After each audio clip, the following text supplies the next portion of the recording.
Hey guys, welcome back to another video. My name is Jason, the creator of I Am Legion for Dying Light 1 and 2 and the Dead Island games, and I'm here with another update on the launcher, which is right around the corner. I've been pushing really hard to have this code out to you guys here as soon as possible. I swear it's been many months of work on the back end, which is now getting turned into more work on the front end. There's always more work that can be done on the front end to improve and polish and clean up, but it's something that I've been trying to get in as much attention to detail as possible so that you guys can enjoy your experience when you first get your hands on the launcher.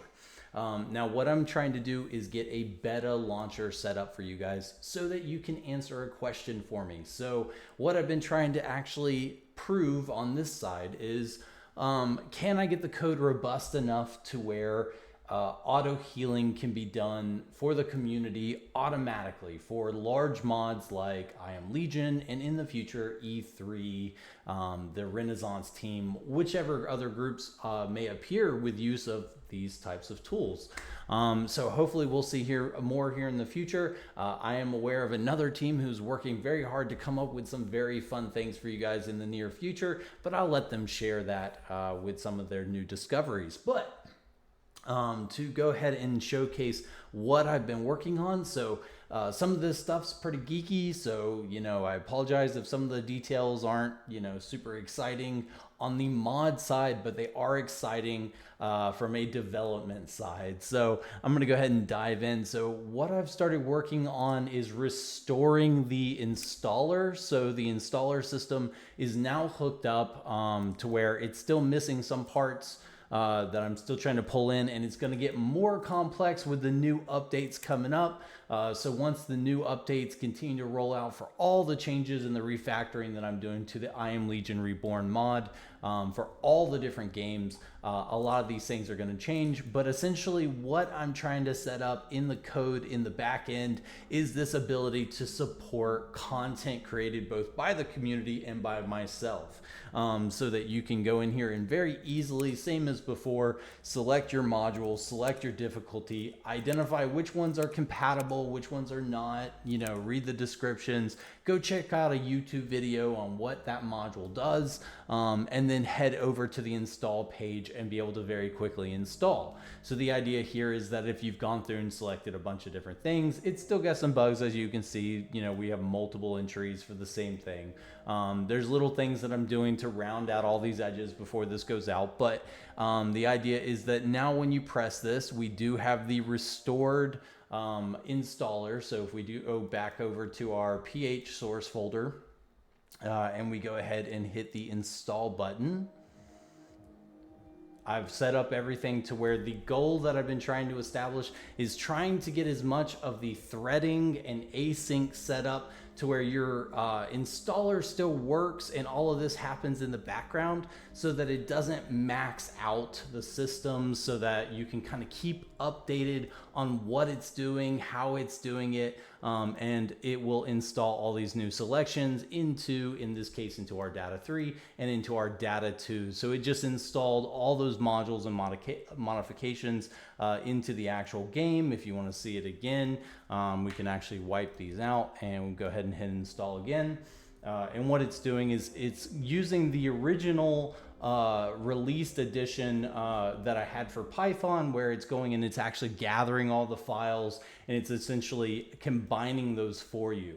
Here in the near future, that's actually going to change to where it's going to dynamically auto heal and build the code. And so that's going to be a little bit of a different approach. So I'm leaving the foundation kind of wide open so that I can quickly refactor it once I have all those moving pieces where they need to be. But this functionality has now been restored, and the cool part is that I have the mod config upgraded and back up and working in the launcher. So the new approach to the mod config is basically, I'm going to try to, I like the idea of the mod config because it allows users that don't really want to mod the game to slightly modify things that I've done. And so I've kind of battled over the best approach to this with the new changes of, how do I allow them to basically have favorites? So that's essentially what this is these are favorite settings throughout all the code so that you don't have to know where this is. You can just go make the changes and it's immediately applied. And so with this concept of you just want to edit some small things, you don't want to go change the game. This is really designed for those users. So being able to load in those different configs to be able to very quickly go and see, what do those change and what are those setting up. And basically how I've set this back up is that you can once again create your custom configs. So if you go in here and you design a bunch of things that you really like, settings that you enjoy, this will now create a standard JSON that I will be supporting through all the future updates. And I am going to look into creating a converter from the original data from the Python launcher over into this new JSON data. It should be fairly straightforward. But one of the coolest things about this is that as I've gotten into this more robust code, I now have all these validation tools that are able to say I found an issue in your mod config. So it's actually able to go look at all the mod configs for all the different difficulties. It's able to build out JSONs that are able to say these are all the settings that you have for each one. I mean, it's so much more optimized and improved over how I was doing all of this by hand for years. And so now I'm actually getting to the point where the code is able to be driven by software, and that makes it way more powerful because I'm able to move much faster and not get hung up on, where did I make a small error? So that's back in.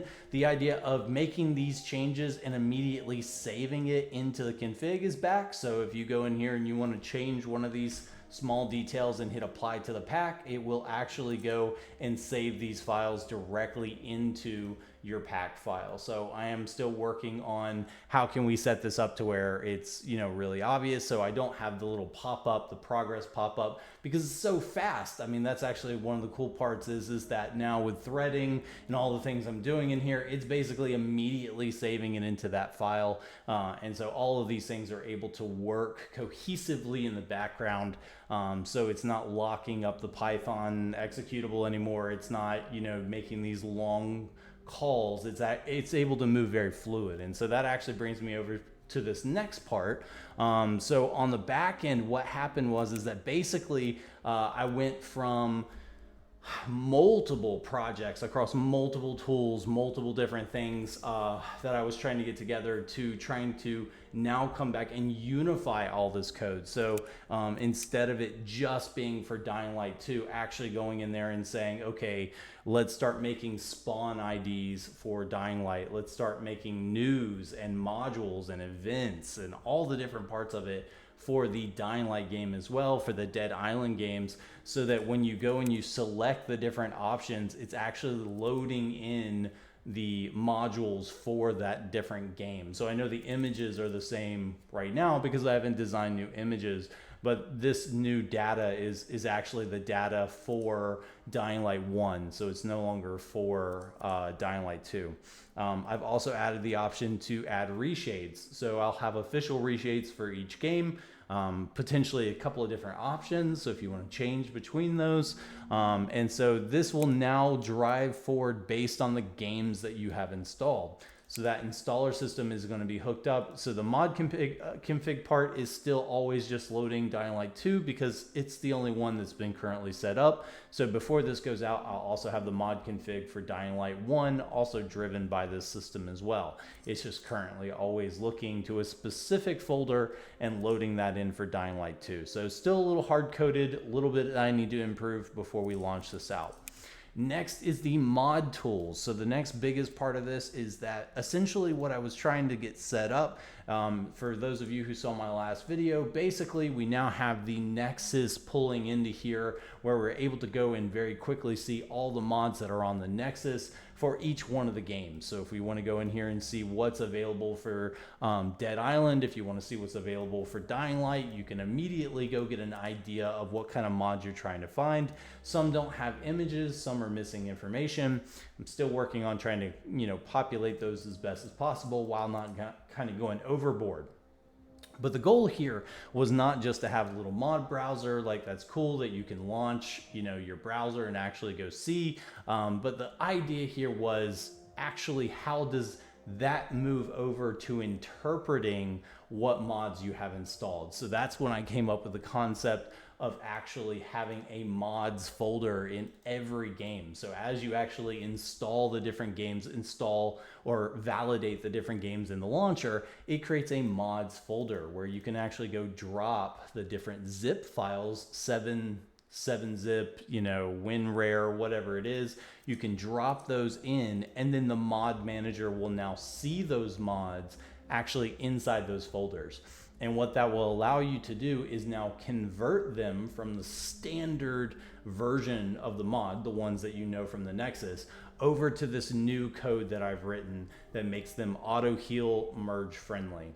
And so the idea here is that if we wanted to be able to go and convert these files, before, what it was having to do is when we ran this, or when I ran this previously, it was actually having to go load in a ton of data first, and then it was having to basically parse through the different zips that we gave it, and then it was having to match those files, and it was having to do a lot of moving pieces, and I had lots of code kind of scattered across. So it had a handoff system, but it was not very pretty. So what I did was I took a step back. I went, and all of the code is now driven by addressables. For those Unity fans out there, we are now using addressables, or I'm now using addressables for all the code to load in this data and to load in the images. What that means for the layman is that when this builds out, it's no longer built into a single file. It's actually broken down into bundles, which makes it easier to auto update. So in the future, there will be an updater executable that comes along with, which will allow you to pull the latest version of the launcher code. That is different from the actual version of the mod and allows you to very quickly see, do I have the latest version of the launcher? And that way you can update without having to jump back on the Nexus. So for this next part, before, when I would go and hit convert, even though this was a small mod, relatively small mod, it would hit convert and it would do the little pop-up and it would load in the data, and it would take a while. It took maybe around, for like a very small mod, it would take around 15 seconds altogether from start to finish. Now with this new approach, I'm able to hit convert and it's done. So it's able to load the data, load the zip, extract the files, compare the files, and the result of that is a nice clean converted file. So this is the dynamic weathers. If we go over here, you can see the extracted, so it'll actually show you the different files that it pulled out. If we go over here to converted, it'll show us our custom scripts, which this placeholder it didn't understand. And then under our changes, it will actually show us these two changes files. And in here are the changes that were made by this mod. Again, kind of geeky, not super interesting stuff, but basically what this means is that it was able to understand the code well enough to basically convert it into my new data format, and it'd be immediately available to install. So from here, we can then install the mod. So it's converted. We can hit the install button, and let's see. Looks like that is not completely cleaned up. I think that's cleaned up more for Dying Light 2, but it looks like for Dying Light 1, when I switched over, it's having issues with a name issue there. But same issue, or same thing when we go over to Dying Light 2, we run Bub's Advanced Firearms. Once we have it loaded into the system, it's then able to immediately be installed. So you can see this one actually takes a little bit longer, and that's because Bub has included a much larger file. So this script, these two inventory scripts actually are much larger and take more time to parse, but the results come out, clean, ready to go, auto update friendly. So if we hit install, it looks like it is actually carried over from something I was doing earlier. So still trying to get everything ironed out through this entire process. But what this will result in this next leg of it that I have to finish out, is the actual more important part, which is the auto merge with my mod. So any work that you have set up in here, the idea is that once you've gone and converted your favorite mods to this new data type, you can actually go over to the mod merger and make mod bundles or mod collections. So there you would actually find your favorite ones, like if you wanted to play with dynamic weather and extended time cycles and advanced moves and I Am Legion, you could go over here to the mod merger and say combine. And in this case, I Am Legion would be installed through the installer. Once you have everything set up, it will then recognize what you've installed. And then these external or third-party mods, if you want to call them, these mods from other designers or developers, will actually get pulled in to that and be able to compare against that data. So they'll be able to actually go and make it compatible with I Am Legion. So this is my way of approaching, how do I support all the different modules, events, all the different things I want to design for each game, while also allowing the community's mods to be immediately merged in and merge friendly without a complex level of knowledge of how to do so. So this is the progress so far. It's getting super close, basically with the async and addressables and the threading. It's getting closer than ever to be able to go in there and install very large mods, install all these other great mods that everybody's been wanting to play that have not been updated in a while, actually being able to go and quickly edit these and get these set back up to where they work with the latest version. The issue that I'm running into right now is where I'm basically looking at, well, how can I start to understand immediately the differences between each version of the game, so that it could help modders eliminate normal changes. And it's gotten really hairy there of basically trying to support every single game change and remove those types of changes from the mod conversion process. And so what it's going to look like after looking into it pretty thoroughly is that essentially once the mod has been converted, for any of the mod developers out there, essentially all that needs to be done, here's a good example. What just needs to be done is that the developers of the mods, they know what they changed, hopefully. And by hopefully, I mean, a lot of times you just tweak a lot of things to try to figure out what makes it work. But in this case, I'm going to design an interface to, instead of having to see this nasty thing in JSON, it'll actually be this very clean interface that will allow you to remove changes. And the idea here is that in this case, if we go through, you can see that these are actually changes from updates. So these are actually downgrading this mod has older information in it, and it's actually downgrading the information that's in the current version of the game, which kind of defeats the purpose of the auto heal. So the purpose, or the whole point here, is to basically be able to identify if you created the mod, I didn't make that, or I didn't want to change that. And so it's easy enough if you're editing JSON to just go in here and remove those changes and then get back to the bub changes. So in this case, Bub's weapon mod will be easily supported for all future updates because most of his changes were adding content. So this status new that I've created allows you to basically be able to say, okay, this is getting appended onto a script that already exists. So in most of those cases, it's fairly easy to support those.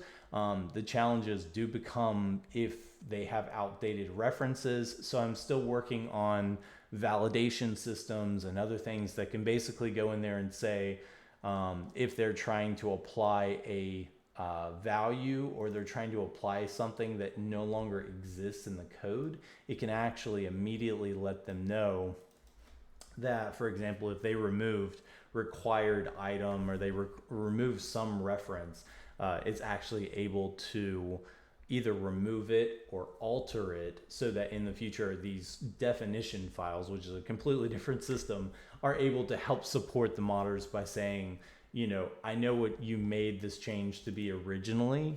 Now it has a different name, or I identify that this has now changed to this. And so actual modders wouldn't have to update this value. It would automatically know, I get where you're going with this, and it would make that change for them. Lots of edge cases there, and still kind of hopeful that that will work out, but I'm super excited that all these systems are coming together. It's right around the corner. I missed my Halloween update that I wanted to get out to the community. Things have been kind of crazy on my side. Recently had a death in the family, have been very busy with family, catching up, being there, and so things are about to get even slower here over the holidays, but I am trying to get this launcher out to you guys before the upcoming holidays so that you guys can test out things and give me feedback. For most of these things, feedback is essential, but there's so many different things. Like, these aren't even the unofficial dev tools that are on the back end. Like, these are the front end things that I'm trying to get set up for everybody, such as the multiplayer tools. So having multiplayer sessions and linking that into Discord, all of that was set up previously, but it was not set up for multiple games. So now it's all getting overhauled to where it's not only, for that one hard-coded use case for Dying Light 2, it's in a more flexible system that is able to immediately add new games in the future. And that's critical for the upcoming The Beast launch and any other titles that could support this type of game structure or data structure in the future. So the hope is that this system will be around a long time for more Techland games, but we'll see what changes in the future. Thank you guys for watching another 20-minute video. Hope you guys hung in there and were able to kind of see things. Hopefully you're excited about these things. I know it does take a long time to get this stuff out to you guys. I know it's been a while since I've had updates to the actual mod files, but that's because it's all centered around this refactor that's getting done on the back end, where every day I'm kind of moving and crawling through how is this code ultimately going to get launched in the community for the longest long-term support, and how can I move that refactor to all the mod data so that I'm not going in there and breaking things more, but making things more complex, so that when I refactor, it would have been fixed anyway. So it's a lot to look at. I'm still peeling through it. Hope you guys have enjoyed. More updates will be coming in the future, I promise. If you are a fan of the work, please consider joining the Discord community, and you can also support the project on my Patreon through following me on YouTube and through the Ko-fi link as well. So you can find those in the YouTube video. Please subscribe, please like. Hope you guys enjoyed, and I'll catch you guys next time. Happy gaming.